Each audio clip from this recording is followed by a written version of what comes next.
Hi hello ನಮಸ್ತೆ friends, ನಾವು ಇವತ್ತು 2025-26ನೇ ಸಾಲಿನ ಮುಂಗಾರು ಹಂಗಾಮಿನ ಬೆಳೆ ವಿಮೆ ಅರ್ಜಿ ಸಲ್ಲಿಸಲು ಯಾವ ಕಡೆಯ ದಿನಾಂಕದವರೆಗೆ ನಾವು ಅರ್ಜಿ ಸಲ್ಲಿಸಬೇಕು ಎನ್ನುವುದರ ಮಾಹಿತಿಯನ್ನು ಈ ವಿಡಿಯೋದಲ್ಲಿ ತಿಳಿದುಕೊಳ್ಳೋಣ ಬನ್ನಿ ಫ್ರೆಂಡ್ಸ್. ತಮಗೆಲ್ಲರಿಗೂ ಗೊತ್ತಿರುವ ಹಾಗೆ 2025-26ನೇ ಸಾಲಿನ ಮುಂಗಾರು ಹಂಗಾಮಿನ ಬೆಳೆ ವಿಮೆ ಅರ್ಜಿ ಸಲ್ಲಿಸಲು ಜುಲೈ 31ರಂದು ಅಂತಿಮ ದಿನಾಂಕವಾಗಿದ್ದು, ವಿವಿಧ ಜಿಲ್ಲೆಗಳ ಎಲ್ಲ ಅಧಿಸೂಚಿ ಬೆಳೆಗೆ ರೈತರ ನೋಂದಣಿ ಅಂತಿಮ ದಿನಾಂಕವನ್ನು ಸಾಲ ಪಡೆದ ರೈತರಿಗೆ ಆಗಸ್ಟ್ 14ರವರೆಗೆ ನಿಗದಿಯಾಗಿತ್ತು. ಅದೇ ಥರ ಬನ್ನಿ ಫ್ರೆಂಡ್ಸ್, ಈ ದಿನಾಂಕವನ್ನು ಮುಂದೂಡಲಾಗಿದೆ.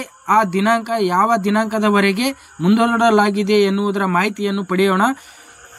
ಬೆಳೆ ಸಾಲ ಪಡೆದ ರೈತರು ಬೆಳೆ ಸಾಲ ಹೊಂದಿರುವ ಬ್ಯಾಂಕುಗಳಲ್ಲಿ ಹಾಗೂ ಬೆಳೆ ಸಾಲ ಹೊಂದಿಲ್ಲದ ರೈತರು ತಮ್ಮ ಬ್ಯಾಂಕ್ಗಳೆಲ್ಲ ಸರದಿ ಯೋಜನೆಯಡಿ ನೋಂದಾಯಿಸಿಕೊಳ್ಳಬಹುದಾಗಿರುತ್ತದೆ ಹಾಗೂ CSC ಕೇಂದ್ರಗಳಲ್ಲಿ ಮತ್ತು ಗ್ರಾಮ1 ಮೂಲಕವೂ ನೋಂದಾವಣೆಗೆ ಅವಕಾಶ ಕಲ್ಪಿಸಲಾಗಿದೆ. ಈ ಯೋಜನೆಯಡಿ ಅಡಿಕೆ ಮತ್ತು ಮೆಣಸೆಕಾಳು ಬೆಳೆಗಳಿಗೆ ರೈತರು ಪಾವತಿಸಬೇಕಾದ ಪ್ರೀಮಿಯಂ ಮೊತ್ತ ಕ್ರಮವಾಗಿ ₹6,400 ಹಾಗೂ ಮತ್ತು ₹2,350 ಆಗಿರುತ್ತದೆ. ಅದೇ ಥರ ದಕ್ಷಿಣ ಕನ್ನಡ ಜಿಲ್ಲೆಯಲ್ಲಿ ಸರದಿ ಯೋಜನೆ ಅನುಷ್ಠಾನಕ್ಕೆ ಸಂಬಂಧಿಸಿದಂತೆ ವಿಮಾ ಸಂಸ್ಥೆಯಾಗಿ ಪ್ರಸ್ತುತ ಸಾಲಿಗೆ ಟಾಟಾ AIG ಸಂಸ್ಥೆಯನ್ನು ಆಯ್ಕೆ ಮಾಡಲಾಗಿದ್ದು, ಈ ಸಂಸ್ಥೆಯ ಮೂಲಕ ನಿಮ್ಮ 2025-26ನೇ ಸಾಲಿನ ಬೆಳೆ ವಿಮೆಯನ್ನು ಅರ್ಜಿ ಸಲ್ಲಿಸಬಹುದು.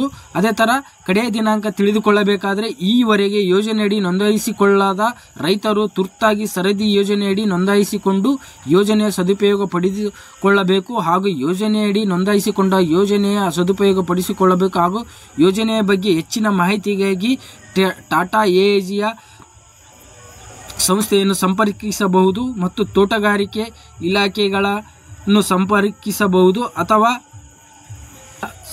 ಸಹಾಯಕ ತೋಟಗಾರಿಕೆ ನಿರ್ದೇಶಕರನ್ನು ಸಂಪರ್ಕಿಸಿ ತಮ್ಮ ಬೆಳೆ ವಿಮೆಯ ಅರ್ಜಿಯನ್ನು ಇದೇ ತಿಂಗಳು ಆಗಸ್ಟ್ 31ರ ಒಳಗೆ ತಮ್ಮ ಬೆಳೆ ವಿಮೆಯ ಅರ್ಜಿಯನ್ನು ಸಲ್ಲಿಸಬಹುದು.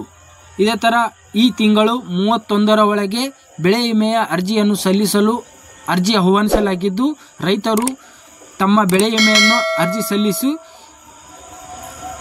ತಮ್ಮ ಬೆಳೆ ಪರಿಹಾರದ ಹಣವನ್ನು ಪಡೆದುಕೊಳ್ಳಬಹುದು ಫ್ರೆಂಡ್ಸ್. ಓಕೆ ಫ್ರೆಂಡ್ಸ್, ನಿಮಗೆ ಈ ವಿಡಿಯೋ ಇಷ್ಟ ಆಗಿದೆ ಅನ್ಕೋತೀನಿ. ಇಷ್ಟವಾದರೆ ಈ ವಿಡಿಯೋನ ಲೈಕ್ ಮಾಡಿ, ಶೇರ್ ಮಾಡಿ ಮತ್ತು ನನ್ನ ಚಾನಲನ್ನು ಸಬ್ಸ್ಕ್ರೈಬ್ ಮಾಡ್ಕೊಳ್ಳಿ ಅಂತ ಹೇಳುತ್ತಾ ಧನ್ಯವಾದಗಳು ಫ್ರೆಂಡ್ಸ್.